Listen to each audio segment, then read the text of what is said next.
Hi hello ನಮಸ್ಕಾರ. ನೀವು ನೋಡ್ತಾ ಇದ್ದೀರಾ ಸುವರ್ಣ ನ್ಯೂಸ್ ಡಿಜಿಟಲ್. ನಾನು ನಿಮ್ಮ ರೋಜಾ ಮನು ಪಾಟೀಲ್. ಇವತ್ತು ಸಾಕಷ್ಟು ಸದ್ದು ಸುದ್ದಿ ಮಾಡ್ತಾ ಇರುವಂತಹ ಹೋರಾಟ ವಿಚಾರ ಮಂಡ್ಯ ರೈತರು ನಡೆಸ್ತಾ ಇರುವಂತಹ ಪ್ರೊಟೆಸ್ಟ್.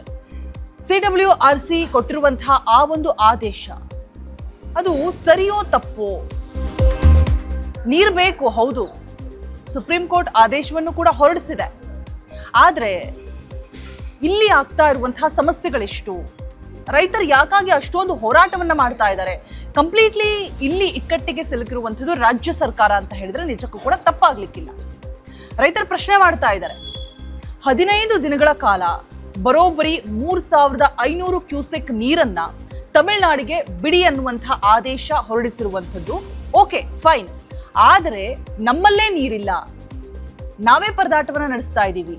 ಜನರು, ರೈತರು, ಜಾನುವಾರುಗಳು ಎಷ್ಟು ಸಮಸ್ಯೆಗಳಾಗ್ತಾ ಇದೆ. ಅದಕ್ಕಿಂತ ಹೆಚ್ಚಾಗಿ ಮಳೆನೇ ಬರ್ತಾ ಇಲ್ಲ. ಡಿಸೆಂಬರ್ ಹೊತ್ತಿಗೆ ನಮಗೆ ಕುಡಿಯುವ ನೀರಿನ ಅಭಾವ ಉಂಟಾಗುತ್ತೆ. ಈಗ ಆಲ್ರೆಡಿ ಸಾಕಷ್ಟು ಕಡೆ ಉಂಟಾಗಿದೆ ಕೂಡ. ಸೊ DKC ಅವರು ಜೂನ್ ತಿಂಗಳಲ್ಲಿ ಒಂದು ಆದೇಶವನ್ನ ಹೊರಡಿಸ್ತಾರೆ. ಮಂಡ್ಯದ ರೈತರಿಗೆ ಒಂದು ಸೂಚನೆಯನ್ನ ನೀಡ್ತಾರೆ. ಏನಪ್ಪಾ ಅಂತ ಹೇಳಿದ್ರೆ, ಬೆಳೆಗಳನ್ನ ಬೆಳೆಯುವಂಥದ್ದು ಅಂದ್ರೆ ಅತಿ ಹೆಚ್ಚಾಗಿ ನೀರನ್ನ ಉಪಯೋಗ ಮಾಡಿ ಬೆಳೆಯುವಂತಹ ಬೆಳೆಗಳನ್ನ ಕಡಿಮೆ ಮಾಡಿ ಅಂತ ಹೇಳ್ಬಿಟ್ಟು. ಯಾಕಾಗಿ ಅಂತ ಹೇಳಿದ್ರೆ, ಫಾರ್ ದ ರೀಸನ್ ಕುಡಿಯುವ ನೀರಿನ ಅಭಾವ ಉಂಟಾಗುತ್ತೆ. ಬಿಕಾಸ್ ಮಳೆ ಆಗದೆ ಇರುವಂತಹ ಮುನ್ಸೂಚನೆ, ಬರಗಾಲ ಉಂಟಾಗುವಂತಹ ಮುನ್ಸೂಚನೆ, ಆ್ಯಂಡ್ ಬೆಳೆಗೆ ಅತಿ ಹೆಚ್ಚಾಗಿ ನೀರನ್ನು ನಾವು ಉಪಯೋಗ ಮಾಡಿದಂತಹ ಸಂದರ್ಭದಲ್ಲಿ ಕುಡಿಯುವ ನೀರಿನ ಅಭಾವ ಹೆಚ್ಚಾಗತ್ತೆ ಅನ್ನುವಂತಹ ಒಂದು ರೀಸನ್ ಇಂದ ಆ ಆದೇಶ ಹೊರಬೀಳುತ್ತೆ. ಸೊ ಹೀಗಿರುವಾಗ, ನಮ್ಮಲ್ಲೇ ಬರ ಇರುವಾಗ, ನಮ್ಮಲ್ಲೇ ರೈತರು ಸಂಕಷ್ಟದಲ್ಲಿರುವಾಗ, ಬೆಳೆಯನ್ನ ಬೆಳೆಯೋದಕ್ಕೆ ನೀರಿಲ್ಲದೆ ಇರುವಂತಹ ಸಂದರ್ಭದಲ್ಲಿ, ಕುಡಿಯುವ ನೀರಿನ ಅಭಾವ ಉಂಟಾಗುವ ಎಲ್ಲಾ ಮುನ್ಸೂಚನೆಗಳು ಕೂಡ ಇರುವಂತಹ ಸಂದರ್ಭದಲ್ಲಿ 15 ದಿನಗಳ ಕಾಲ ಪರ್ ಡೇ 3500 ಕ್ಯೂಸೆಕ್ ನೀರನ್ನ ತಮಿಳುನಾಡಿಗೆ ಬಿಡೋದು ಹೇಗೆ? ಸೊ ಈ ರೀತಿಯಾದಂತಹ ಪ್ರಶ್ನೆಗಳನ್ನ ರೈತರ ಮುಂದಿಡ್ತಾ ಇದ್ದಾರೆ. ನಾವು ರಕ್ತವನ್ನ ಹರಿಸ್ತೀವೋ ಹೊರತು ನೀರನ್ನ ಯಾವುದೇ ಕಾರಣಕ್ಕೂ ಹರಿಸೋದಕ್ಕೆ ನೋ ಚಾನ್ಸ್ ಅಂತ ಹೇಳ್ಬಿಟ್ಟು ಪಟ್ಟನ್ ಹಿಡಿದು ಕೂತಿದ್ದಾರೆ. ಸೊ ಇದಿಷ್ಟು ಕೂಡ ಇವತ್ತಿನ ಬೆಳವಣಿಗೆಗಳು. ಹಾಗೆ ಮನವಿ ಕೂಡ ಮಾಡ್ಕೊಂಡಿದ್ದಾರೆ. CWMAಗೆ ಆದೇಶವನ್ನ ಕೊಡಬೇಕು, ಸೂಚನೆಯನ್ನ ಕೊಡಬೇಕು. CWRC ಏನು ಆದೇಶವನ್ನ ಹೊರಡಿಸಿದೆ, CWMAಗೆ ಮನವಿ ಕೂಡ ಮಾಡ್ಕೊಂಡಿದ್ದಾರೆ. ಸೊ ಈ ವಿಚಾರವಾಗಿ ತೆಗೆದುಕೊಂಡಿರುವಂತಹ ಒಂದು ನಿರ್ಧಾರ ಏನಿದೆ, ಅದನ್ನ ಆಗ್ತಾ ಇರುವಂತಹ ಒಂದು ಬೆಳವಣಿಗೆಗಳನ್ನ ಗಮನಿಸಿ, ಬರಗಾಲ ಉಂಟಾಗುವಂತಹ ಮುನ್ಸೂಚನೆಗಳು, ನೀರಿನ ಅಭಾವ ಇರುವಂತಹ ಮುನ್ಸೂಚನೆಗಳು, ಮಳೆ ಆಗದೇ ಇರುವಂಥದ್ದು, ಮುಂದೆ ನಾವು ಎದುರಿಸಬೇಕಾಗಿದ್ದಂತಹ ಎಲ್ಲಾ ರೀತಿಯಾದಂತಹ ಪರಿಣಾಮಗಳು, ಇದೆಲ್ಲವನ್ನೂ ಕೂಡ ಪರಿಗಣಿಸಿ ಕೊಟ್ಟಿರುವಂತಹ ಆದೇಶ ಹಿಂಪಡೆಯೋದಕ್ಕೆ ಸಾಧ್ಯವಾಗತ್ತಾ ಅನ್ನುವಂತಹ ಒಂದಷ್ಟು ಪ್ರಶ್ನೆಗಳನ್ನ ಮುಂದಿಟ್ಟು ಹೋರಾಟವನ್ನ ಮುಂದುವರಿಸ್ತಾ ಇದ್ದಾರೆ.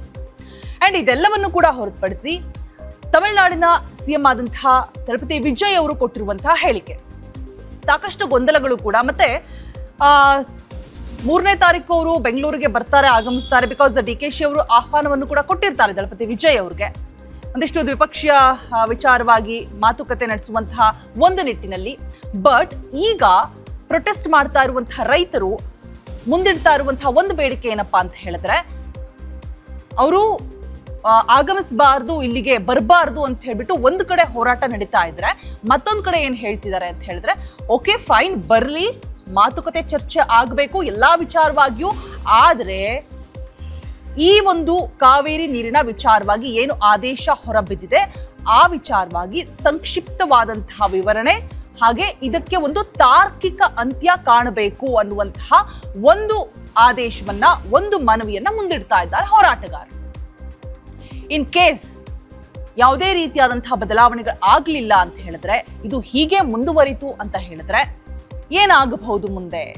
ಕನ್ನಡ ಪರ ಹೋರಾಟಗಾರರು, ಸಂಘಟನೆಗಳು, ಕರವೇ ಬಣದ ಸಂಘಟನೆಗಳು, ಜೊತೆಗೆ ನಮ್ಮ ವಾಟಾಳ್ ನಾಗರಾಜ್ ಆಗಿರ್ಬೋದು, ಸಾರಾ ಗೋವಿಂದ್ ಅವರಾಗಿರ್ಬೋದು, ಎಲ್ಲರೂ ಕೂಡ ಪ್ರೊಟೆಸ್ಟ್ ಅನ್ನ ಮಾಡೋದಕ್ಕೆ ಮುಂದಾಗ್ತಾ ಇರುವಂಥದ್ದು. ಇದಿಷ್ಟೇ ಅಲ್ಲ, ಬಂದ್ಗೂ ಕೂಡ ಎಲ್ಲಾ ರೀತಿಯಾದಂತಹ ಸಿದ್ಧತೆಗಳನ್ನ ಮಾಡ್ಕೊಂಡಿದ್ದಾರೆ. ಯಾವುದೇ ರೀತಿಯಾದಂತಹ ಚೇಂಜಸ್ ಕಾಣಲಿಲ್ಲ. ಆ ಆದೇಶ ಹಾಗೇ ಇರುತ್ತೆ.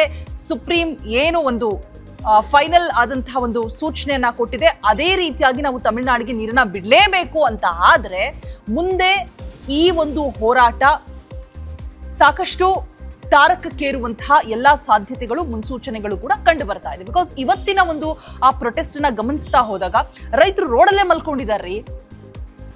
ನಾವು ರಕ್ತವನ್ನ ಹರಿಸ್ತೀವಿ, ಯಾವುದೇ ಕಾರಣಕ್ಕೂ ಕೂಡ ನೀರನ್ನ ಕೊಡೋದಿಲ್ಲ, ನಮಗೆ ಬೆಳೆಗಳನ್ನೇ ಬೆಳೆಯೋದಕ್ಕೆ ಅವಕಾಶಗಳಿಲ್ಲ, ಕುಡಿಯುವ ನೀರಿನ ಅಭಾವ ಉಂಟಾಗತ್ತೆ ಅಂದಾಗ ನಮ್ಮಲ್ಲೇ ಸಾಕಷ್ಟು ಹಲವಾರು ಸಮಸ್ಯೆಗಳನ್ನ ಇಟ್ಕೊಂಡು ನಾವೇ ಬರಗಾಲದಲ್ಲಿ ಇರುವಂತಹ ಸಂದರ್ಭದಲ್ಲಿ ಓಕೆ ಫೈನ್, ನೀವು ಚೆನ್ನಾಗಿರಿ ಅಂತ ಹೇಳ್ಬಿಟ್ಟು, ನಿಮಗ್ ಒಳ್ಳೇದಾಗ್ಲಿ ಅಂತ ಹೇಳ್ಬಿಟ್ಟು ಎಲ್ಲವನ್ನೂ ಕೂಡ ಅಂದ್ರೆ ನಮ್ಮ ಕೈ ಖಾಲಿ ಮಾಡ್ಕೊಂಡು ಬೇರೆಯವರ ಜೇಬನ್ನ ತುಂಬಿಸುವಂತಹ ಕೆಲಸವನ್ನ ಮಾಡುವಷ್ಟು ಉದಾರ ಸ್ವಭಾವದವರು ಅಲ್ಲ ಅನ್ನುವಂಥ ಮಾತನ್ನ ಬೇಕಿದ್ರೆ ರಕ್ತ ಹರಿಸ್ತೀವಿ ನೀರನ್ನ ಹರಿಸೋದಿಲ್ಲ ಅನ್ನುವಂಥ ಘೋಷವಾಕ್ಯಗಳನ್ನ ಮೊಳಗಿಸ್ತಾ ರೈತರು ಪ್ರೊಟೆಸ್ಟ್ ನ ಮಾಡೋದಕ್ಕೆ ಮುಂದಾಗ್ತಾ ಇರುವಂತದ್ದು. ಸೊ ಈ ಒಂದು ಪ್ರೊಟೆಸ್ಟ್ 31ಗೆ ಅಂದ್ರೆ ಬಂದ್ ಮಾಡ್ತೀವಿ ಅನ್ನುವಂಥ ಒಂದು ವಿಚಾರ ಕೂಡ ಹೊರಬಿದ್ದಿದೆ. ನಾಳೆ ಬಂದ್ ವಿಚಾರವಾಗೂ ಕೂಡ ಒಂದಷ್ಟು ಮಾತುಕತೆ, ಚರ್ಚೆ, ಸಭೆಗಳು ಕೂಡ ಆಗಬೇಕು ಅನ್ನುವಂಥ ಒಂದಷ್ಟು ಪ್ಲಾನಿಂಗ್ಸ್ ಕೂಡ, ಸಿದ್ಧತೆಗಳು ಕೂಡ ನಡೀತಾ ಇರುವಂತದ್ದು. ಮತ್ತೊಂದ್ ಕಡೆ DK ಅವರು ಕೂಡ ಸಭೆಯನ್ನ ಮಾಡೋದಕ್ಕೆ ಪ್ಲಾನಿಂಗ್ಸ್ ಅನ್ನ ಮಾಡ್ತಾ ಇದ್ದಾರೆ. ಏನು ಒಂದು ತಾರ್ಕಿಕ ಅಂತ್ಯವನ್ನ ಕಾಣಬೇಕು, ಇದಕ್ಕೆ ಪರ್ಟಿಕ್ಯುಲರ್ ಸೊಲ್ಯೂಷನ್ ಅನ್ನುವಂಥದ್ದು ಸಿಗ್ತಾನೆ ಇಲ್ಲ.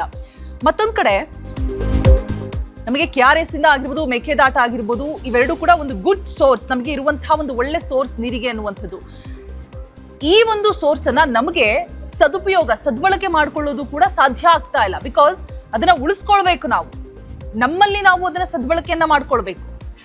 ಅದನ್ನ ಹೊರತುಪಡಿಸಿ ನಾವೇ ಕಾಲಿಕೆಯಲ್ಲಿ ಇರುವಂತಹ ಸಂದರ್ಭದಲ್ಲಿ, ನಾವೇ ಬರಗಾಲವನ್ನ ಎದುರಿಸಬೇಕಾದಂತಹ ಸಿಚುಯೇಷನ್ಸ್ ಮುಂದಾಗುವಂತಹ ಸಂದರ್ಭದಲ್ಲಿ ಆ ನಮ್ಮ ಸೋರ್ಸ್ನ ಧಾರಾಳವಾಗಿ ದೊಡ್ಡ ಮನಸ್ಸು ಮಾಡಿ ತಮಿಳುನಾಡಿಗೆ ಬಿಟ್ಕೊಡ್ಬೇಕು ಅನ್ನುವಂಥದ್ದು ಎಷ್ಟು ಸರಿ ಅನ್ನುವಂಥದ್ದು ಹೋರಾಟಗಾರರ ಪ್ರಶ್ನೆ ಆಗಿದೆ.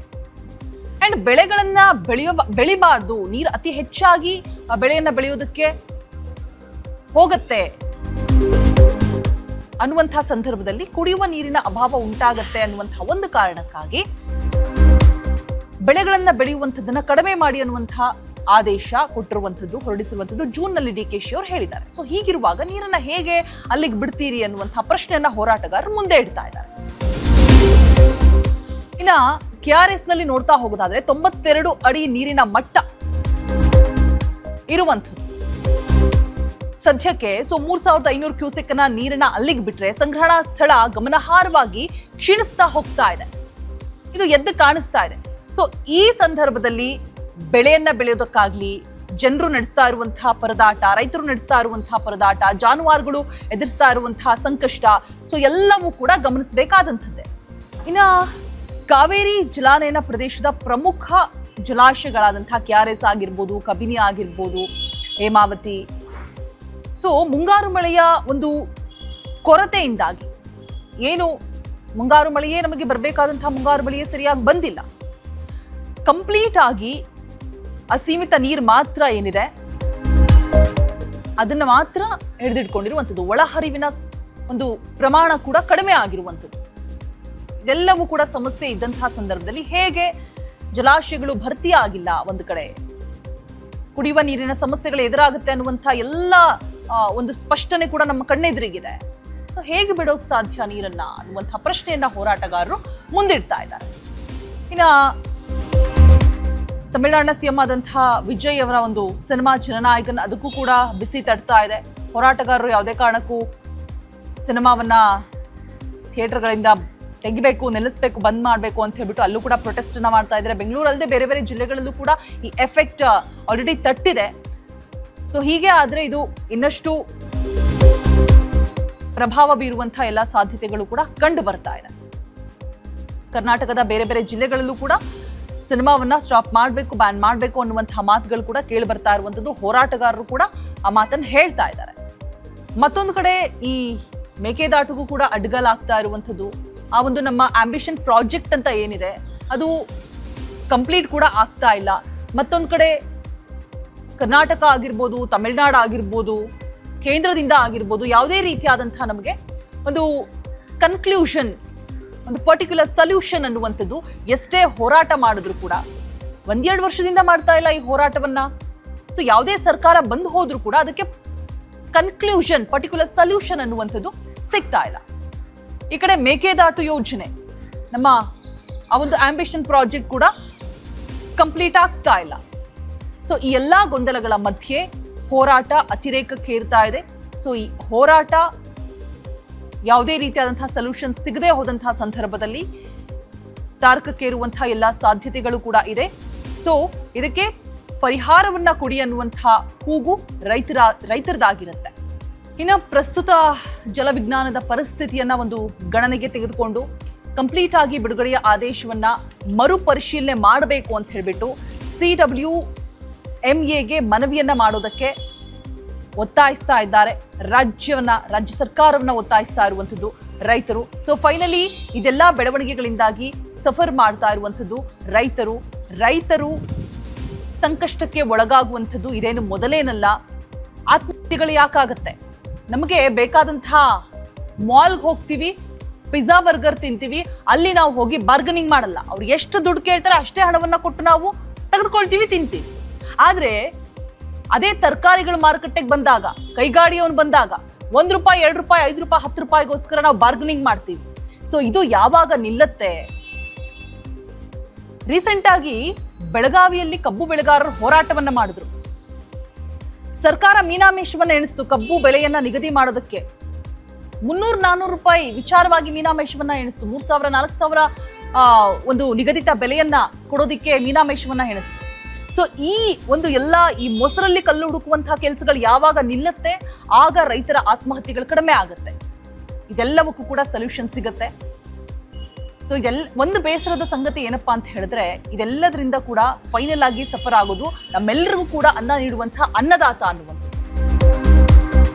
ಸೊ ಮುಂದೆ ಏನಾಗುತ್ತೆ? ಈ ಆದೇಶವನ್ನ ಮರುಪರಿಶೀಲನೆ ಮಾಡಿ ಹಿಂಪಡೆಯುವಂತಹ ಕೆಲಸಗಳು ಆಗತ್ತಾ, ಅಥವಾ ಸುಪ್ರೀಂ ಆದೇಶದಂತೆ ತಮಿಳುನಾಡಿಗೆ ನಮ್ಮಲ್ಲಿ ಬರಗಾಲ ಉಂಟಾದ್ರೂ ಕೂಡ, ನಮಗೆ ಕುಡಿಯುವ ನೀರಿನ ಒಂದು ಸಮಸ್ಯೆಗಳು ಉಂಟಾದ್ರೂ ಕೂಡ ಪರವಾಗಿಲ್ಲ, ಏನು ಆದೇಶ ಮಾತುಕತೆ ಚರ್ಚೆ ಆಗಿದೆ ಅದರಂತೆಯೇ 3,500 ಕ್ಯೂಸೆಕ್ ನೀರನ್ನ 15 ದಿನಗಳ ಕಾಲ ಪರ್ ಡೇ ಬಿಡಬೇಕು ಅನ್ನುವಂಥದ್ದೇ ಫೈನಲೈಸ್ ಆಗತ್ತಾ? ಈ ಹೋರಾಟದಿಂದ ಬದಲಾವಣೆ ಆಗತ್ತಾ? ಇದೆಲ್ಲವೂ ಕೂಡ ಸದ್ಯಕ್ಕೆ ನಿಮ್ಮ ಮುಂದಿರುವಂತಹ ಪ್ರಶ್ನೆಗಳು. ಅಂಡ್ ಇದೇ ವಿಚಾರವಾಗಿ ತಮಿಳುನಾಡಿಗೆ ಕಾವೇರಿ ನೀರನ್ನ ಹರಿಸೋದಕ್ಕೆ ಆದೇಶವನ್ನ ಖಂಡಿಸಿ ಬೆಂಗಳೂರಿನ ಮಲ್ಲೇಶ್ವರಮಲ್ಲೂ ಕೂಡ ಕರವೇ ಶಿವರಾಮೇಗೌಡ ಬಣದವರು ಹೋರಾಟವನ್ನ ಮಾಡಿರ್ತಾರೆ. ತಮಿಳುನಾಡಿಗೆ ನೀರನ್ನ ಹರಿಸಿದಂತೆ ಕನ್ನಡಪರ ಸಂಘಟನೆಗಳು ಒತ್ತಾಯವನ್ನು ಕೂಡ ಮಾಡಿದ್ದಾರೆ. BMTC ಬಸ್ನಲ್ಲಿ ಕನ್ನಡಪರ ಹೋರಾಟಗಾರರನ್ನ ವಶ ಕೂಡ ಪಡ್ಕೊಂಡಿದ್ದಾರೆ ಪೊಲೀಸರು. ಇವತ್ತು ಆದಂತಹ ಬೆಳವಣಿಗೆಗಳು ಇದೆಲ್ಲವೂ ಕೂಡ ಕುಡಿಯೋಕೆ ನೀರಿಲ್ಲದಂತಹ ಸಂದರ್ಭದಲ್ಲಿ ತಮಿಳುನಾಡಿಗೆ ಹೇಗೆ ನಾವು ನೀರನ್ನು ಬಿಡಬೇಕು, ಇದು ನ್ಯಾಯಮಂಡಳಿ ಅಲ್ಲ, ಅನ್ಯಾಯ ಮಂಡಳಿ ಅಂತ ಹೇಳ್ಬಿಟ್ಟು ತಮ್ಮ ಆಕ್ರೋಶವನ್ನು ಕೂಡ ಹೊರಹಾಕ್ತಾ ಇದ್ದಾರೆ. ಇನ್ನು ಸರ್ಕಾರ ವಾದವನ್ನ ಮಂಡಿಸಿಲ್ಲ ಅಂತ ಹೇಳ್ಬಿಟ್ಟು ಶಿವರಾಮೇಗೌಡ, ಸಾರಾ ಗೋವಿಂದು ಕೂಡ ಕಿಡಿಕಾರ್ತಾ ಇದ್ದಾರೆ.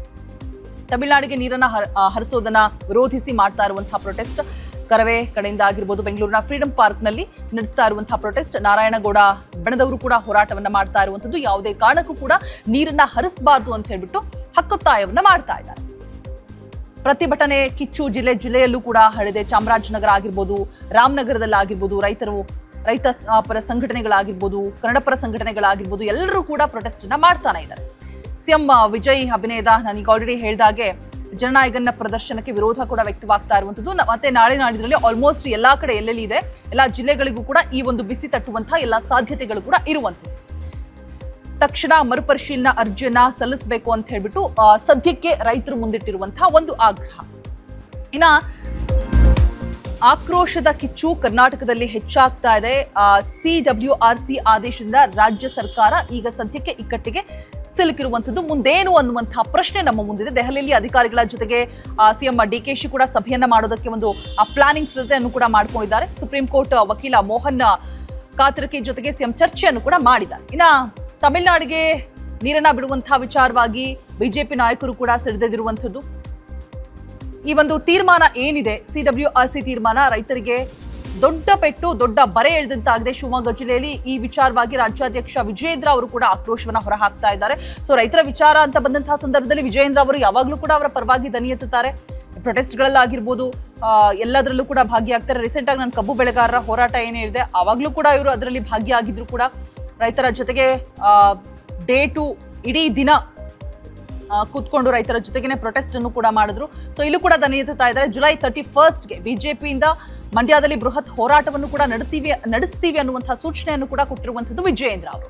ತಮಿಳುನಾಡು CMಗೆ ಖುಷಿ ಪಡಿಸುವುದಕ್ಕೆ ದ್ರೋಹವನ್ನ ಮಾಡ್ತಾ ಇದ್ದಾರೆ. CM DKಶಿ ವಿರುದ್ಧ ಈ ಮಾತನ್ನು ಕೂಡ ಹೇಳಿದ್ದಾರೆ ವಿಜಯೇಂದ್ರ.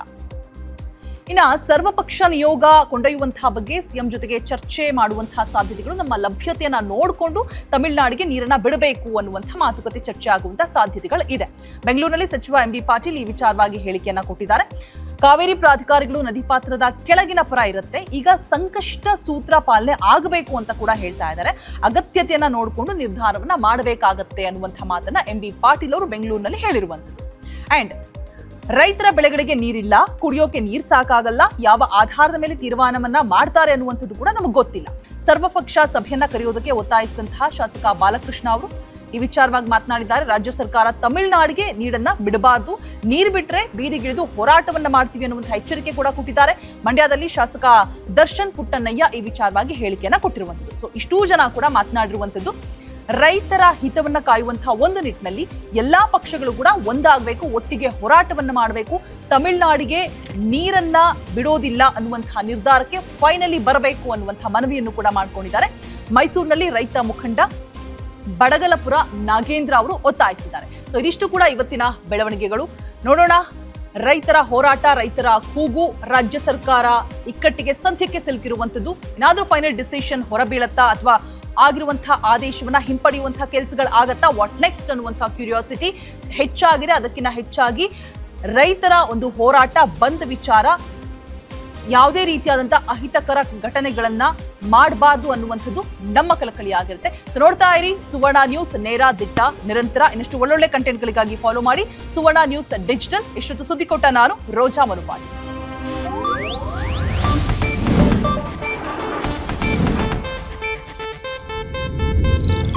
ಇದು ಏಷ್ಯಾನೆಟ್ ನ್ಯೂಸ್ ನೆಟ್ವರ್ಕ್ ಪ್ರಸ್ತುತಿ.